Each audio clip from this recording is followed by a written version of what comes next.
Hoje nós vamos dar início a um ciclo de palestras nas quais nós abordaremos as passagens do Evangelho do Cristo, nosso Senhor Jesus, o Cristo cósmico, nosso Cristo planetário. E nós iniciaremos esse ciclo abordando as curas relatadas no Evangelho, para que nós possamos, dentro da nossa pequenez, dentro da nossa compreensão dos fluidos, de toda a química, física universal, compreendermos um pouquinho o que se deu em cada uma dessas curas que foram relatadas através de Mateus, Marcos, Lucas, João, os evangelistas. Nós precisamos, antes de tudo, entender um pouco quem é Jesus. Quem é este homem? Então, traz-nos Paulo, através de Coríntios 1, capítulo 15, versículo 19, a afirmativa: se esperamos em Cristo só nesta vida, somos os mais miseráveis de todos os homens. O que ele quis dizer com isso? Que se esperamos em Cristo, se aguardamos as curas, se esperamos as graças nesta vida, neste corpo de carne, somente neste momento, nós somos muito pequenos e miseráveis, porque Ele nos trouxe a compreensão de uma vida eterna. Ele nos trouxe a certeza da vida após a utopia da morte, que a morte não existe, com a sua ressurreição.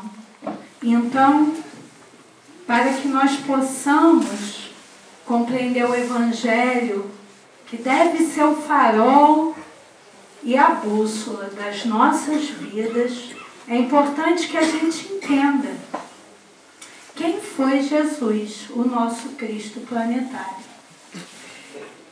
De acordo com estudos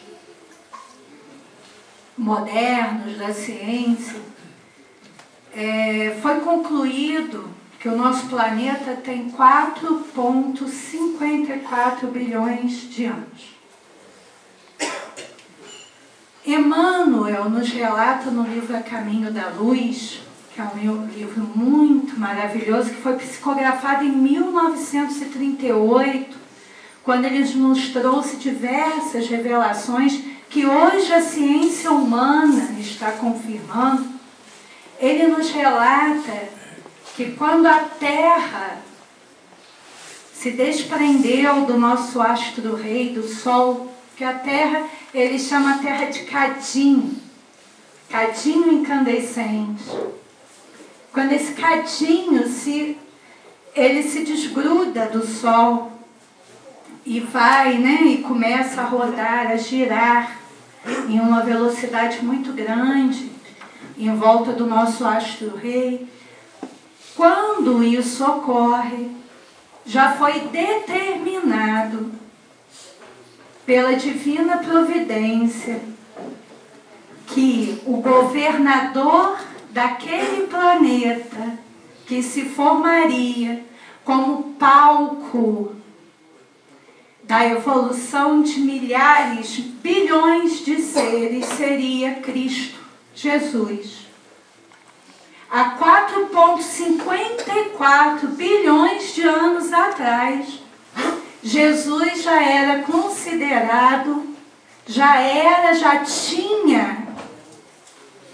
estava com a autoridade de um espírito puro, de um ser puro, há 4,54 bilhões de anos. E este ser era o Verbo que se fez homem entre nós. E é óbvio que o evangelho dele não traria para a humanidade apenas relatos de curas, de corpos que se curam, a pedagogia, a terapia, toda a finalidade dessas curas que estão atrás de cada um desses relatos dos nossos amados evangelistas é maravilhosa, porque Jesus, cada palavra que ele dizia, cada vírgula, cada ponto, tinha um significado grandioso. Que hoje, nós, através da doutrina espírita, temos a oportunidade de tentar interpretar. Acredito que daqui a alguns milhares de anos, a gente tenha conhecimento para compreender o que as palavras do Cristo de fato vieram nos falar. Então, para que a gente entenda quem esteve entre nós, é muito importante que a gente mensure o tamanho, a dignidade desse espírito puro que foi nosso mestre. Então, a Gênese o define, a Gênese de Kardec, o define como médium de Deus. O que é o médium de Deus? Ele não tinha necessidade de outros espíritos comunicantes. Por exemplo, um médium, ele necessita de quê? Nós médiums, muitas vezes somos instrumentos da espiritualidade para que ela se comunique. Jesus, ele tinha acesso direto a Deus. Ele era o médium de Deus. Então ele tinha uma visão que ela era muito superior. E qual era o objetivo dessas curas? O profeta Isaías, ele tinha trazido no Velho Testamento algumas passagens afirmando a vinda do Messias.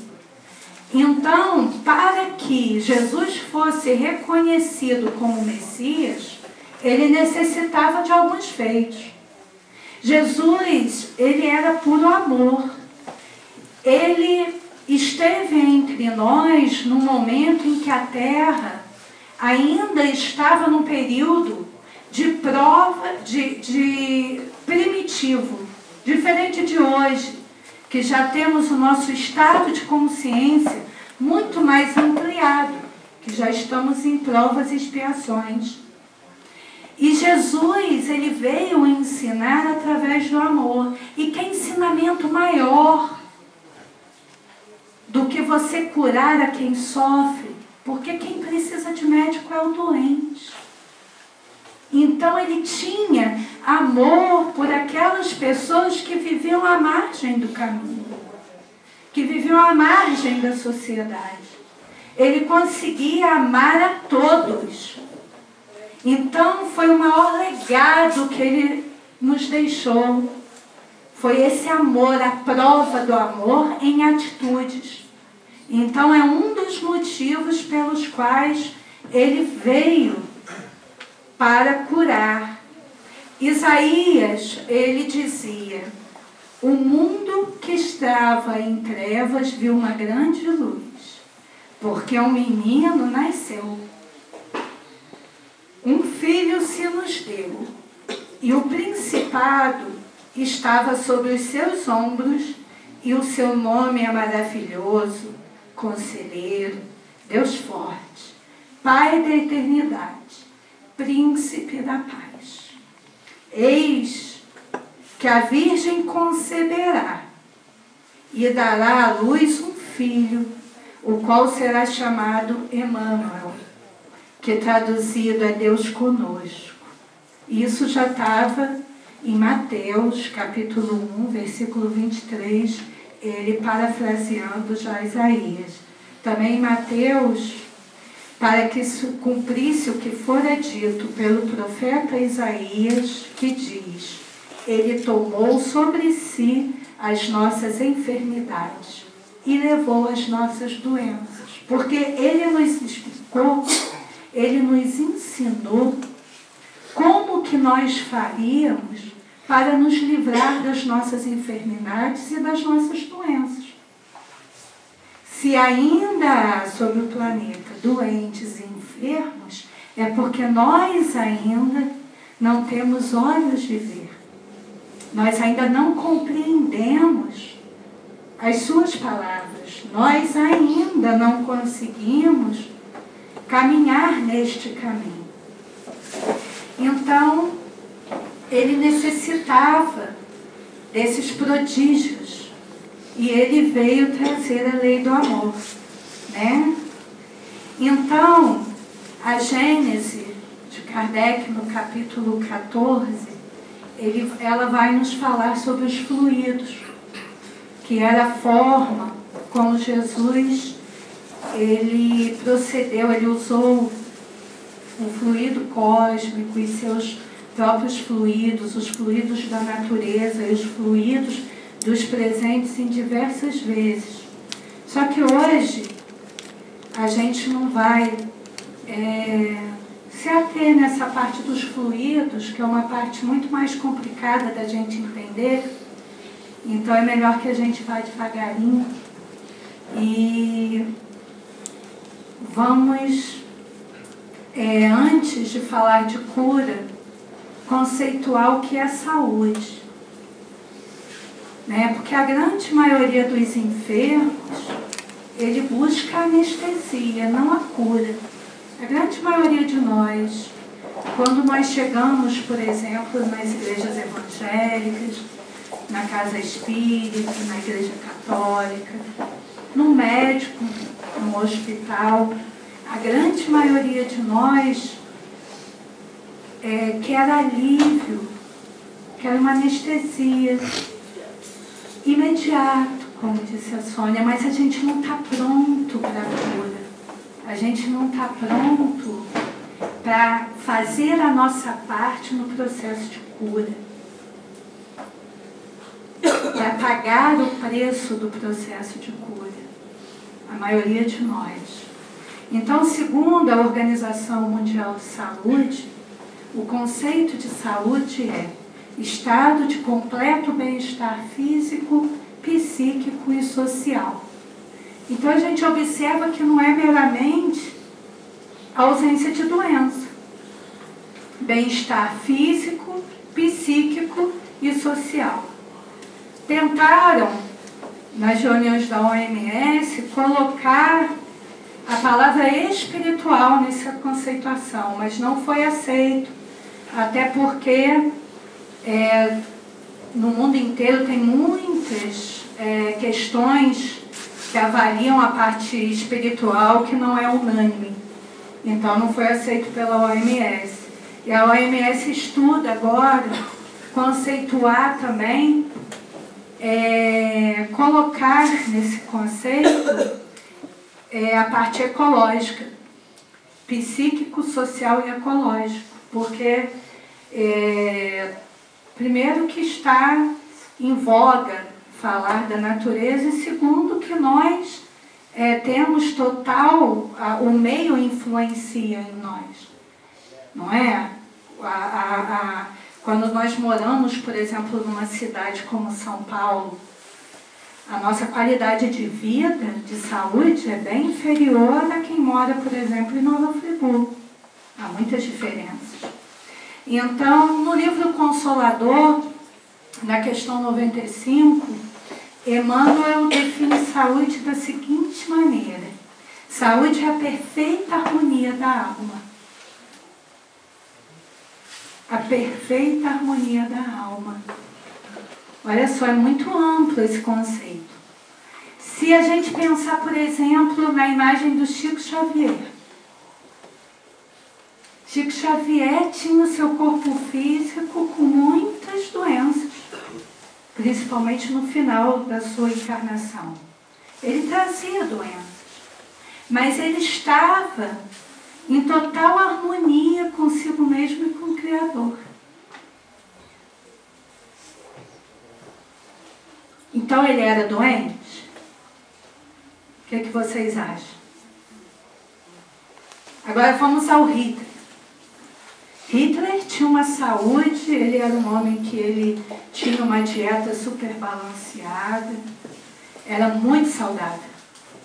Dizem as pessoas que conviveram com ele, os livros de história, que ele dava muita importância à saúde do corpo físico. Ele era saudável? Né? Então, o conceito de saúde vai muito além de ter doenças ou não ter doenças. Ele está muito além disso, né? Então, Joseph Gleber, ele nos diz que saúde é a real conexão criatura-criador. Olha que lindo. Nós estamos saudáveis quando nós realmente estamos conectados ao nosso Criador. Eu gostei muito dessa definição. E o que é a doença? É o contrário disso. Quando nós nos desconectamos do nosso Criador, a gente perde. A gente começa a agir em desacordo com as leis divinas, com as leis naturais. E isso vai acarretar processos doentios em nós. Então, esses conceitos são muito importantes para que a gente entenda as curas que Jesus praticava, a forma como ele procurava curar, né? Então, na Gênesis, no capítulo 15, ela nos explica os milagres do Evangelho. A doutrina espírita acredita em milagres? Alguém quer a resposta? Não? Isso, não. Por quê? Porque milagre é tudo aquilo que vai de encontro à lei divina. Milagre é tudo aquilo que não é explicado, que não tem explicação. E nós sabemos que todas as curas de Jesus, elas têm uma explicação dentro da lei da causa e efeito, dentro da lei dos fluidos cósmicos, dentro de tudo que a doutrina nos traz desse conhecimento.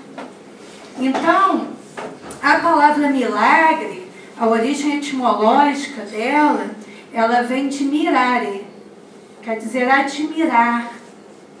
Então, são feitos admiráveis, extraordinários, que nos surpreende. Tudo aquilo que a gente não conhece, tudo aquilo, porque foi confirmado agora pela ciência que só 4% da nossa matéria é vista por nós. 96% é chamada Dark Energy ou Dark Matter. 96% da matéria cósmica nós não podemos ver. É a nova teoria da física quântica que nos traz o conhecimento dos universos paralelos. Antes nós achávamos que nós tínhamos um universo infinito. Agora nós sabemos que nós temos vários universos em diversas dimensões de realidade. E só 4% está na nossa realidade. Só 4% são as estrelas do céu, são os planetas que os nossos olhos veem. 96% nós não vemos. É uma grandiosidade quando a gente pensa assim, meu Deus, quantas galáxias existem no universo. A gente só, mesmo que um dia a gente passe a ver tudo, a gente tem essa tecnologia, a gente só vai estar vendo 4%. e Jesus via 100%. Essa é a diferença dele para a gente. Ele tinha 100% da visão. Isso fazia com que ele diagnosticasse um ser na hora que ele via aquele ser, inclusive todas as possibilidades de cura ou não daquele ser. Por quê? Porque Jesus, ele dizia, eu não vim destruir a lei. Ele de maneira alguma agiria contra a lei universal, contra a lei divina. E qualquer cura que ele fizesse que fosse de encontro à lei de causa e efeito, ele estaria destruindo a lei. Porque muitas vezes não, todas as doenças, elas nascem no nosso espírito. E tudo que a gente passa é porque é necessário nós passarmos. Não foi Deus que nos impôs. Nós, através das nossas escolhas, do nosso livre-arbítrio, a gente vai, de acordo com a nossa caminhada evolutiva, a gente vai adoecendo ou não. E essas doenças, em algum momento do tempo, elas vão sair do nosso corpo perispiritual e virão para o corpo físico, de acordo com os nossos atos desta encarnação ou de outras. Então ele não podia derrogar a lei. Ele não tinha essa autoridade, porque a lei divina, ela é imutável. Então quando ele viu, ele curou todos os cegos. Ele curou alguns cegos. Ele curou todos os paralíticos. Ele sabia exatamente o nível de entendimento da doença que aquele ser tinha. Ele sabia que aquele ser estava pronto para ser curado, porque a doença já tinha ensinado para ele aquilo que ele precisava aprender. Então aquela doença já não tinha mais nenhum fator que fosse útil na vida daquele irmão. Seria o merecimento, então? O merecimento, o aprendizado. A espiritualidade nos diz que uma dor, ela fica na nossa vida até nos ensinar até nós aprendermos o que ela veio nos ensinar. A partir do momento que a gente aprendeu, ela vai embora. A gente não é criado para sofrer, para sentir dor. E Jesus, quando ele escolhia curar, ele não escolhia, não era porque ele gostava mais de um do que do outro. Não era porque aquele ali ia dar uma visibilidade maior para ele do que o outro irmão, não.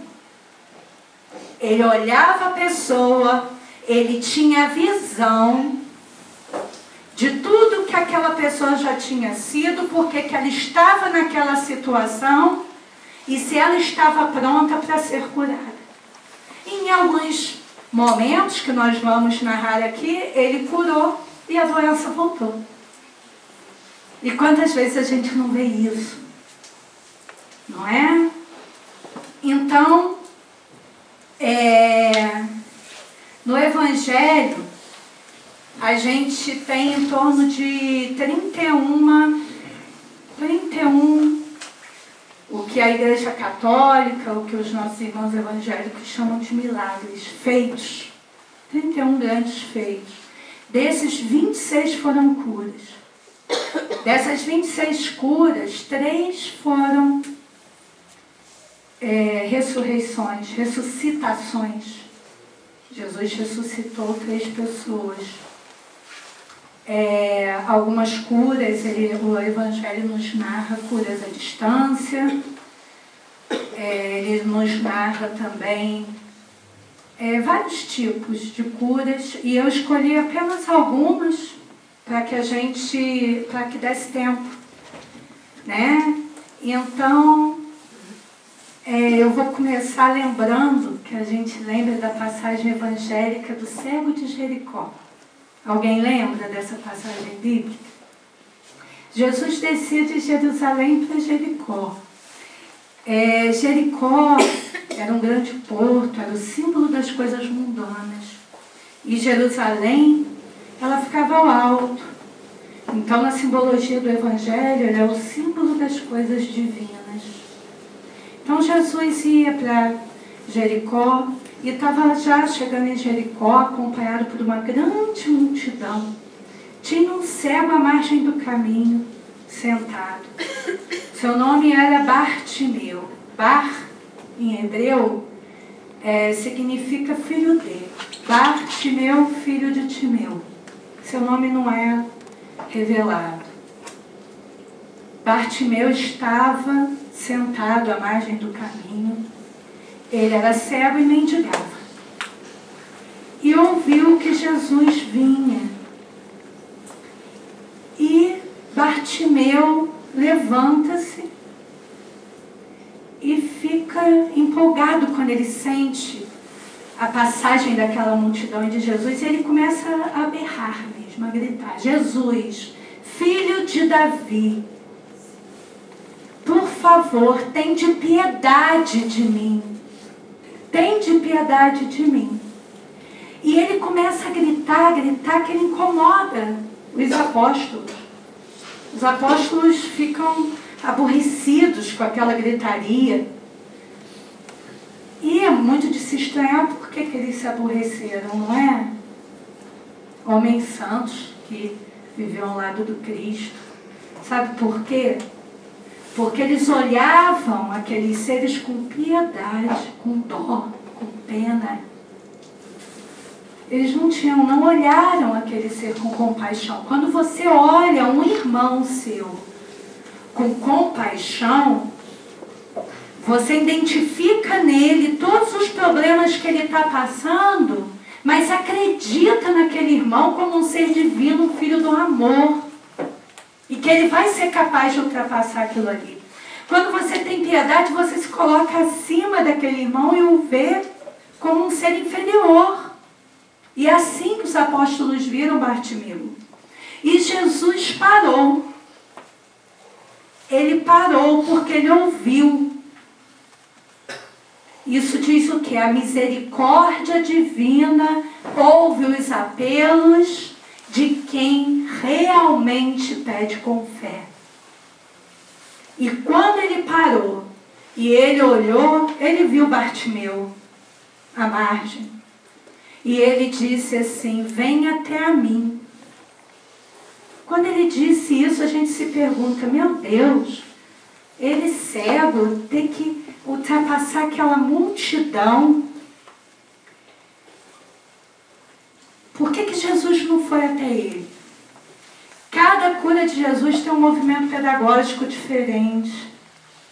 Cada cura dele, ele deixa para a gente uma mensagem diferente. Ele queria que aquele cego que vivia da mendicância acreditasse na força dele. Porque se ele pediu ajuda, ele teria que ir até a ele. E Bartimeu levantou, largou a sua capa, se desnudou e foi. Deixou a sua capa. O que é o significado de deixar a capa? Ele deixou para trás todo o seu medo, toda a sua sensação. Qual é, gente, a figura do mendigo? O que ela nos remete? Ela nos remete àquele que vive da migalha, aquele que vive da caridade, aquele que vive dos restos do outro. O cego é aquele que não quer ver, é aquele que não quer enxergar. Então, aquele mendigo, ele estava cansado de ficar na escuridão, ele estava cansado de não ver mais, ele não queria mais viver das migalhas, mas que para que ele pudesse fazer um movimento de mudança, ele deixou a sua capa. Ele largou aquela sensação de medo, de inferioridade e falou: não, eu vou lutar pela minha vida. E ele foi em direção a Jesus. E quando ele chega na frente de Jesus, Jesus fala assim: o que queres que eu te faça? Por que a pergunta? Porque Jesus já não sabia? Ele sabia. E quando ele parou, que ele ouviu Bartimeu, todas as encarnações de Bartimeu já estavam na mente de Jesus. Ele tinha essa capacidade. Mas ele queria que Bartimeu falasse para ele mesmo. Eu quero ver. Ver é muito diferente de enxergar. Enxergar, o nosso veículo físico nos proporciona. Ver não. Ver é muito mais amplo. E ele falou, eu quero ver, Senhor. E Jesus coloca a sua mão sobre Bartimeu. E Bartimeu vê. E ele diz, a sua fé te curou. Em praticamente todos os relatos dos evangelistas, Jesus sempre ao final diz, a tua fé te curou. Por quê? Por que a tua fé te curou? Isso. Porque a fé, gente, não adianta a pessoa vir da casa espírita, não adianta a pessoa ir ao médico. Às vezes o médico, ela tem um mal físico, o médico dá o remédio, ela não se esforça para tomar o remédio na hora certa. Ela não tem a vontade. O que é fé? A gente tem um conceito de fé muito limitado, porque o nosso conceito de fé é um conceito limitado à religião. A fé vai muito além de uma visão religiosa. A fé, ela é a vontade dentro de nós, é a vontade, como diz André Luiz, é a vontade que nos move. E essa vontade é tão grande, que a força do nosso pensamento pega um tanto desses 96% que nós somos incapazes de ver, fluido cósmico, com mais o fluido dos elementos da terra, da água, do fogo, do ar. E nós, através do nosso pensamento, através do nosso fluido pessoal, do nosso ectoplasma, nós manipulamos tudo isso e trazemos para a nossa vida a cura. A fé faz isso. Tem um relato que conta que Chico Xavier, todos nós sabemos que ele nunca ganhou um centavo com nenhuma das psicografias dos seus livros, nenhum atendimento. Ele, inclusive, não aceitava ajuda de espécie alguma financeira. Ele não aceitava. E ele fazendo receituário, tinha um dia da semana que ele fazia receituário com o Dr. Bezerra de Menezes, mediunizado. E foi uma senhora muito doente, muito pobre. E essa senhora virou para o Chico pegou, fez a receita, doutor Bezerra, ele como instrumento, e deu. Até as folhas de papel, os lápis, eram doados pelas pessoas que iam até lá, porque Chico não tinha dinheiro para comprar. E a senhora, quando leu a receita, falou assim, Chico, como que eu vou comprar esse remédio? Eu não tenho nem um centavo, eu não tenho condições, eu não tenho dinheiro. Aí Chico disse assim para ela, filha, nisso eu não vou poder te ajudar, porque eu também não tenho. Eu não posso te dar. Só que o doutor Bezerra está aqui do lado e disse que você pegue essa receita, que você pique toda essa receita, que você tome ela durante 30 dias com água. Você vai pegar os pedacinhos desse papel, vai colocar na água e depois vai ingerir. Vai tomar. E volte daqui a 30 dias. Quando ela voltou, ela estava curada e a doença dela era gravíssima. A fé daquela mulher a curou. A espiritualidade, através dela acreditar, usou a força do pensamento dela e manipulou todos os fluidos, todos os elementos que seriam necessários para a reorganização fluídica do corpo perispiritual, do ectoplasma daquela irmã, para que isso se refletisse no seu corpo físico. É isso que é fé. É isso que é fé. E quantos de nós temos essa fé? poucos de nós, né?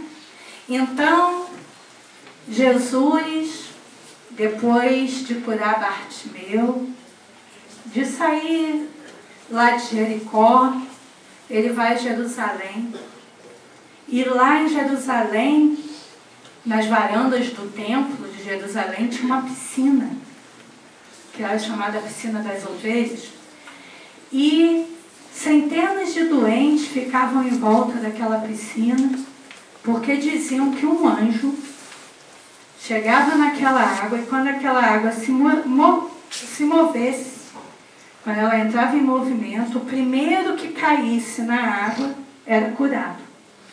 Então ficavam centenas de doentes em volta daquela piscina, aguardando que aquela água se movimentasse. Em a Gênese, o Kardec define isso, dizendo que provavelmente aquelas águas tinham substâncias curativas, e vez por outra, como essas substâncias elas vêm de debaixo da terra, aquela água poderia ficar mais enriquecida, né? E por isso o movimento, e aquelas pessoas se curavam.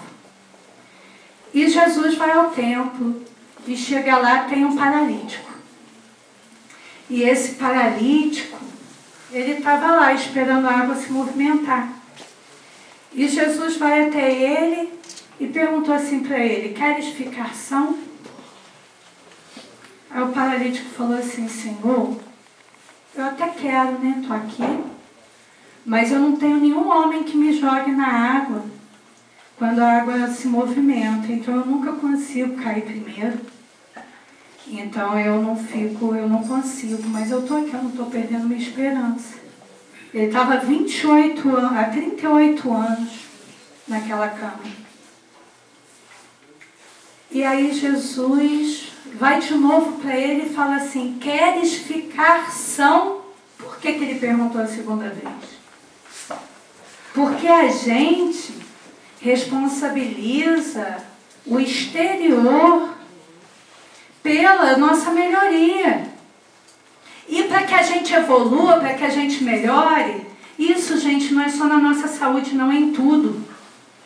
Toda a nossa evolução, muitas vezes, a gente coloca como fruto de uma disputa. De uma disputa. E ali aquelas pessoas estavam disputando uma cura. Mas elas estavam colocando no exterior toda a esperança da cura, como a gente muitas vezes, a gente procura um tratamento espiritual, a gente vem à casa espírita pedindo, querendo, ou à igreja, ou qualquer local, pedindo a cura, só que a gente não faz nada, a gente não se movimenta para que isso ocorra. Nós somos paralíticos. Mais uma vez Jesus vem mostrar essa característica do cego, do mendigo, do paralítico em nós. Quantas vezes a gente se paralisa de frente para os desafios? Quando a gente não consegue uma colocação melhor no nosso trabalho, a gente coloca a culpa no colega, que era puxa-saco do patrão, que por isso que ele foi promovido e eu não fui. Ou daquela moça que era muito bonita, que ela foi promovida porque ela era mais bonita. A gente não coloca sobre nós essa responsabilidade, nos analisando, nos perguntando por que aquilo não aconteceu. Por isso Jesus pergunta de novo para ele: queres ficar são? Ele não quer saber desse monte de desculpa que ele está lhe dando. Ele está perguntando: mas por que Jesus insiste com esse paralítico? Porque ele viu que em 38 anos de doença ele já tinha aprendido muito. Ele estava pronto. E aí ele disse: eu quero. E Jesus disse: levanta, toma a tua cama e anda. E ele levantou. Olha o detalhe: toma a tua cama. O que é a cama? São os 38 anos de experiência. Jesus disse o quê? Não deixe isso para trás. Às vezes a gente fala assim, não, a gente vai enterrar essa fase negra da minha vida, eu vou enterrar, não quero mais saber. Não é assim, gente. A gente não vai viver no passado se deprimindo, pensando que deveria ou não deveria ter feito. A gente vai olhar para frente, mas o que a gente tem de verdade é o hoje. A gente só tem o hoje, a gente não tem mais nada. A gente só tem o hoje e tem as nossas experiências do passado, que com erros ou não, com sofrimento ou não, com dor ou não, são úteis. São nosso tesouro. E Jesus disse o que para ele? Levanta, toma a tua cama e anda. E ele andou e foi para o templo. Chegou no templo, os fariseus perguntaram para ele, ué, mas você está andando, quem te curou? E ele não sabia que quem tinha curado ele era Jesus, porque Jesus sumiu na multidão. E depois, Jesus reencontra esse irmão no templo.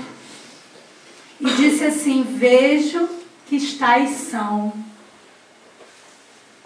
Por que ele viu que estava são? Ele estava no templo, ele estava em conexão direta, criatura, criador. Vá e não tornes a pecar, para que mal maior não lhe acometa. Qual é a tradução correta de pecado? Pecado, a gente pensa em pecado como uma agressão a Deus, como uma agressão às leis divinas. A tradução correta do pecado é amartia. E o que é amartia? Amartia quer dizer perder o foco. Na nossa linguagem moderna. Perder o foco. Pecar é perder o foco. Essa que é a definição de pecado. Tá, gente? Então, não perca mais o foco da sua vida. Não perca mais o foco da sua caminhada evolutiva. Não perca mais o foco do porquê você está aqui. Não esqueça dos seus 38 anos. Para que mal maior não te acometa, para que você não acione a lei da causa e efeito contra você novamente. Porque eu te curei, porque eu vi que você estava pronto para isso, porque essa doença já tinha te ensinado o que você veio aprender. Então não peques mais. Era isso que Jesus falava, queria dizer quando vá e não peques mais, não se desvie novamente do foco da sua reencarnação, da sua missão evolutiva. Então, depois a gente vai encontrar aqueles seres que já enxergam, não é? O cego curado, o Bartimeu curado, o paralítico já andando, e Jesus vai encontrar os leprosos. E teve a cura, ele faz a cura de 10 leprosos de uma só vez. Nós já falamos aqui sobre essa cura, ela é muito famosa. E como ele curou? Ele dizia assim, vá ao templo e se apresentem. Ele não os curou na hora. E eles se dirigiram ao templo. Enquanto eles iam ao templo, as chagas foram desaparecendo. Quando eles chegaram ao templo, eles estavam limpos. Os leprosos eram chamados de imundos. E de acordo com a lei mosaica, se alguma interferência divina ocorresse, você ficasse limpo, você teria que se apresentar novamente ao templo, porque os leprosos eram banidos da sociedade. Então Jesus falou que vá até o templo e se apresente. Quer dizer, ele disse, vocês estão curados.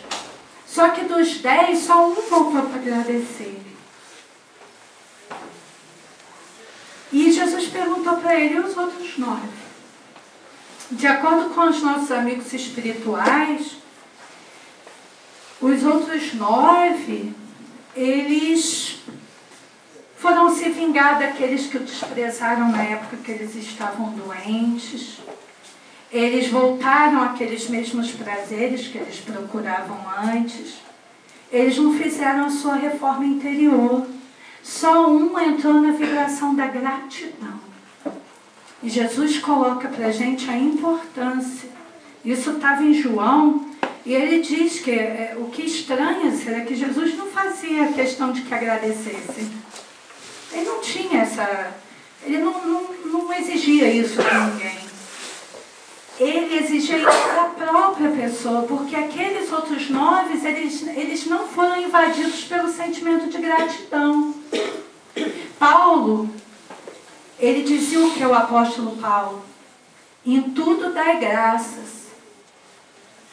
Em tudo, tudo é tudo. Tudo é problema, é alegria, é tristeza, em tudo. Em tudo dai graças. Porque o sentimento de gratidão, ele tem o poder de nos purificar. O sentimento de gratidão, ele é um sentimento que nos fortalece. Se a gente senta e reclama, se a gente encontra um defeito em tudo, a gente só vai atrair para a nossa vida aquilo que é ruim. Quando você está no sentimento de gratidão, você consegue enxergar tudo que é bom à sua frente. E isso vai atrair as coisas boas. Por isso que Paulo disse isso, em tudo dai graças. E por isso que Jesus queria que aqueles outros 9 voltassem. Porque aí eles estariam numa vibração de gratidão. Qual é a simbologia da lepra, do mal de Hansen, da hanseníase?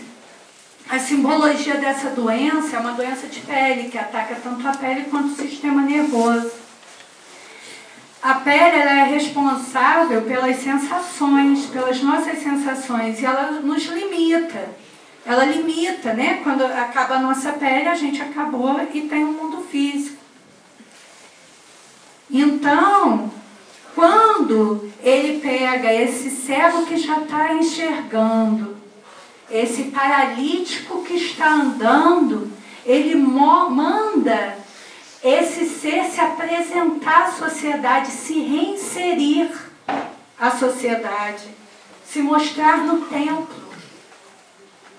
Para que com os limites que essa reinserção exige. Porque nós temos um limite na convivência da sociedade. Não é? Nós temos esse limite. Então, nós vamos encontrar Jesus na Gadara. E lá o Evangelho nos fala São palavras do Evangelho, palavras que nós não gostamos, mas é o endemoniado gadareno, que vivia nas catacumbas, em que ele pergunta, ele está sob uma possessão, né? E Jesus pergunta para ele, quem é você? Aí ele disse, eu sou uma legião. Quer dizer, aquele ser, ele está sob a influência de uma legião. E Jesus expulsa aqueles seres, aqueles obsessores daquele irmão, e os joga. Dentro do Evangelho está assim, que eles vão para os porcos, e que os porcos se jogam no abismo. Então, a linguagem figurada mostra o quê? Que se vocês imaginem bem como que era a aura de Jesus. A aura de um ser que estava aqui no planeta, tomando conta de tudo, organizando esse planeta para a nossa morada, há mais de 4 bilhões de anos. A aura desse ser, a simples presença dele, aqueles seres se iriam embora, mas muitas vezes ele fazia questão de falar com eles, porque era uma maneira de conversar com eles. Ele tinha essa caridade, ele tinha esse cuidado, porque ele dizia que nenhuma das ovelhas se perderão. Nenhuma das minhas ovelhas se perderá. Não é assim? Então, ele investia o tempo dele naqueles irmãos. Porque o tempo dele é muito precioso. Ele viveu poucos anos. Ele tinha pouco tempo para deixar esse legado à humanidade. E mesmo aqueles irmãos, ele deu essa atenção. Então aquele cego, na figura do Bartimeu, com o paralítico lá de Betesda, com o leproso do grupo de 10 leprosos. Agora, ele além de enxergar, de caminhar, ele tem de estar limpo, renovado, ele tem a sua individualidade preservada, ele tem o direito de pensar por si mesmo. E esse homem, essa mulher, esse ser que dentro da Escritura é representado através desses exemplos, continua sua caminhada. E Jesus, num dia de sábado no templo, encontra um homem com as mãos ressequidas.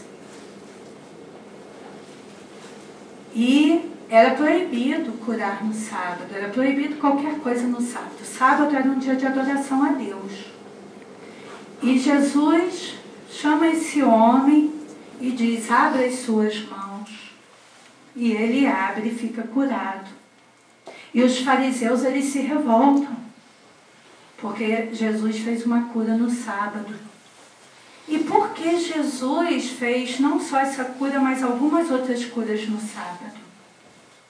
Porque o templo, o sábado, era o dia em que os seres se afastavam das questões mundanas, das questões da matéria, e se dedicavam a louvar a Deus. Então eles estavam num estado de consciência muito mais fácil para que Jesus trabalhasse a energia deles, reorganizasse os fluidos deles. Nós temos relatos de que a espiritualidade durante a palestra, quando o irmão dorme, quando a pessoa fica tontinha, é porque naquela hora ela pode estar sofrendo uma cirurgia.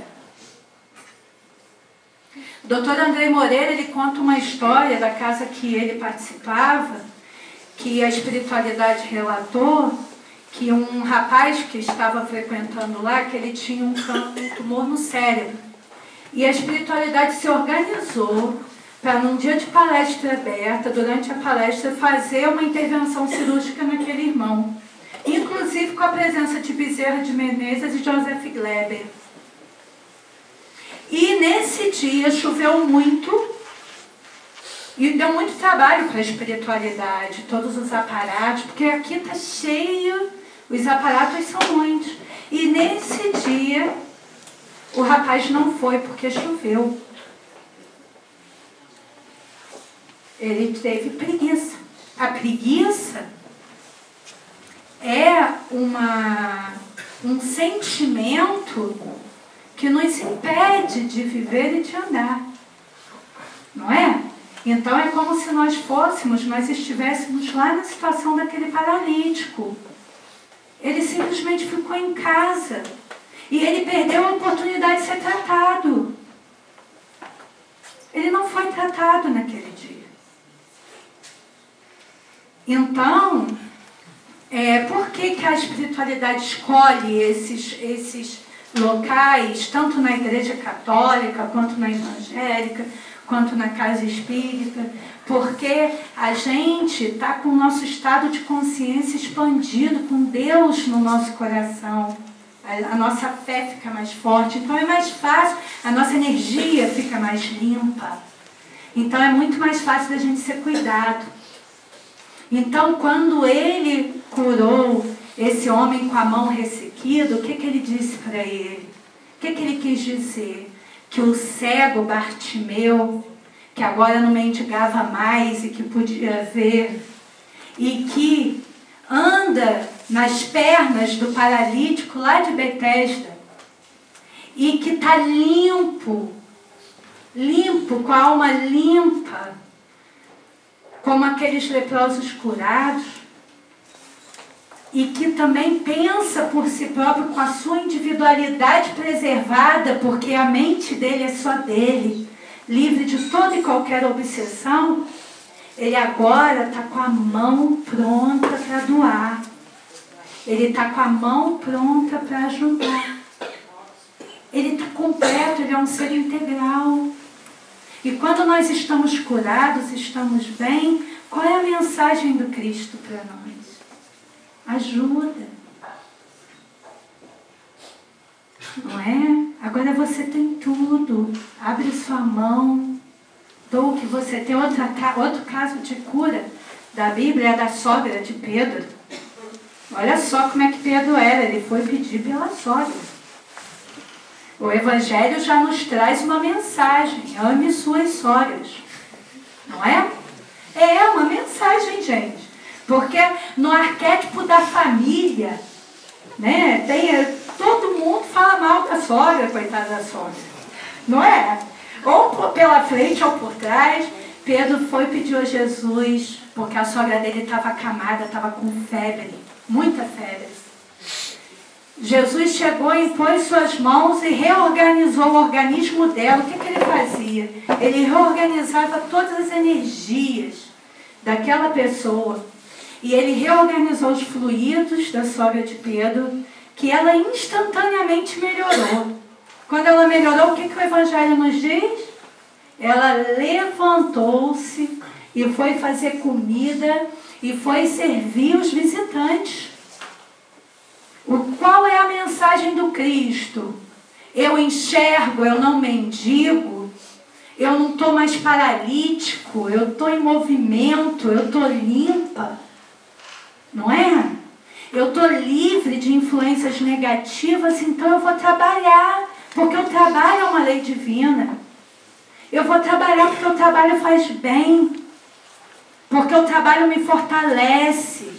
Por quê? Por que a gente foi criado, gente? É uma pergunta, vamos lá. Por que a gente foi criado? Vamos? Ninguém nem pensa. Por quê? Para que a gente encarna? Resgate. Resgatar para quê? Para evoluir. Evoluir para quê? Para se melhorar. Se melhorar para quê? Para amar. Para trabalhar. Para mais o que, gente? Para ajudar o próximo. Vamos. Para mais o que? Para ser feliz. A nossa meta maior é evoluir, trabalhar, resgatar, caminhar, aprender para ser feliz, gente. A felicidade é a meta maior, é o foco de todos nós. E quando nós pecamos, nós perdemos esse foco para ser feliz.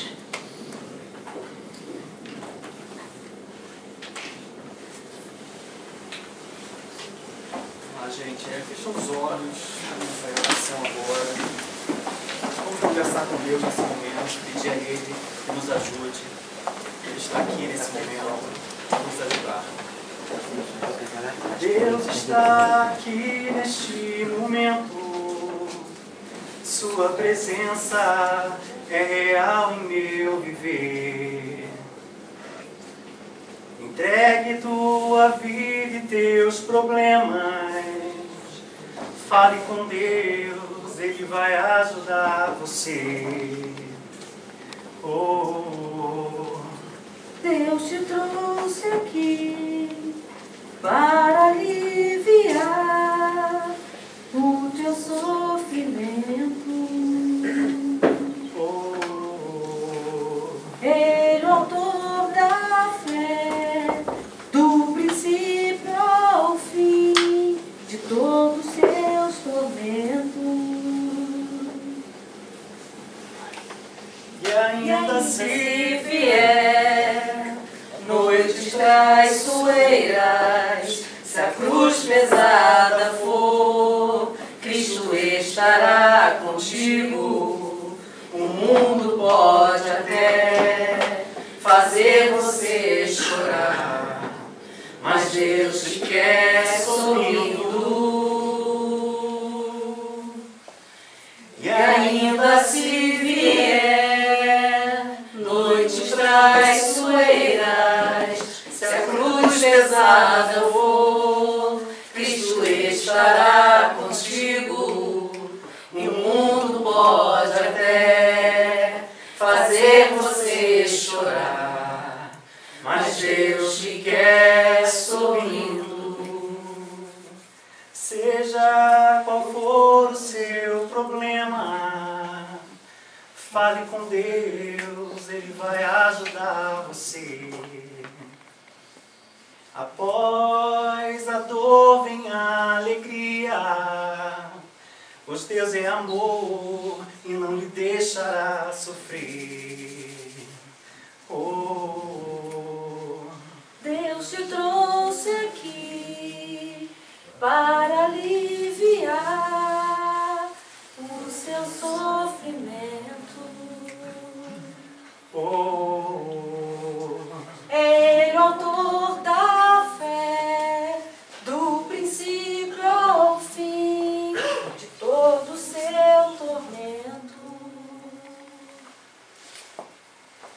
E ainda se vier noites traiçoeiras, se a cruz pesada for, Cristo estará contigo. O mundo pode até fazer você chorar, mas Deus te quer sorrindo. E ainda se vier noites traiçoeiras, se a cruz pesada for, Cristo estará contigo. O mundo pode até fazer você chorar, mas Deus te